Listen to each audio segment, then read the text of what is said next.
Nabuking daw ni Bea Alonzo na meron palang benefactor itong si Dominic. Dominic Roque, bumuelta, pumalag sa mga vlog ni Christopher Min. Binasag na ng aktor na si Dominic Roque ang kanyang katahimikan ukol sa mga isyong ibinabato sa kanya ng kolumnistang si Christopher Min sa kanyang mga vlogs. Sa pamamagitan ng kanyang mga abogado sa Fernandez and Singson Law Offices, pinalaga ng aktor ang mga malicious and defamatory public statements ng showbiz columnist. We write on behalf of our client, Mr. Dominic Roque, pertaining to the recent statements of Miss Christopher Min in her social media blogs. We strongly condemn the malicious and defamatory public statements of Miss Fermin.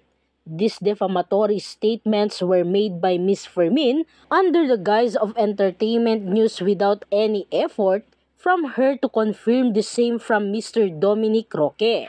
Saad sa social media statement ng kampo ng aktor na inilabas ng GMA News. Matapos nito ay inisa-isa nila ang mga malicious defamatory innuendos ng showbiz columnist gaya ng pagiging benefactor ng isang politician na siya ring nagmamay-ari ng tinitirhang kondo ng aktor. The messaging of the innuendos were clear and ambiguous. In fact, the malicious and baseless innuendos were quickly picked up by social media netizens, several of whom even uploaded a photo of the Pitan City Mayor Bullet Haloshos without his knowledge and consent. Paglilinaw nila, wala itong katotohanan dahil matagal nang kaibigan ni Dominic si Mayor Haloshos at ang naturang kondo ay nirerentahan niya sa alkalde. He is embarrassed and apologized to Mayor Bullet Haloshos and his family for being dragged into the public conversation because of the malicious defamatory public innuendos of Miss Fermin. Nagsalita rin ito sa pagkakaling ng pangalan ng dating kongresistang si Bong Suntay na isa rin sa diumano'y benefactor raw ni Dominic Roque. By making such a statement, Miss Fermin made the innuendo that unreasonably cast doubt on the sexuality of former Congressman Bong Suntay.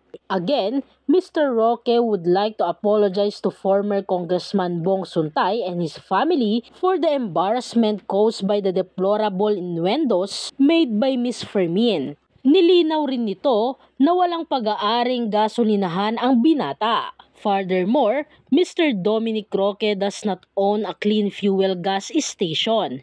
In fact, all clean fuel gas stations are company-owned, saad ng abogado ng aktor. Bagamat naintindihan raw nila na bilang artista at kilalang personalidad, bukas ang ilang parte ng buhay niya sa publiko ngunit hindi raw lisensya ng mga mainstream media at independent vloggers ang free speech o freedom of the press dahil may mga batas na nagproprotekta sa integridad ng isang individual laban sa public malicious and defamatory statements.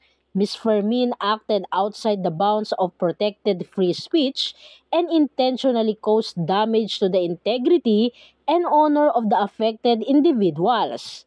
Pagbibigay diin rin ng naturang statement, walang katotohanan na nagtalo sina Bea at Dominic ukol sa prenuptial agreement. Finally, to set the record straight, Mr. Dominic Roque and Ms. Bea Alonzo never fought nor had a disagreement over a prenuptial agreement.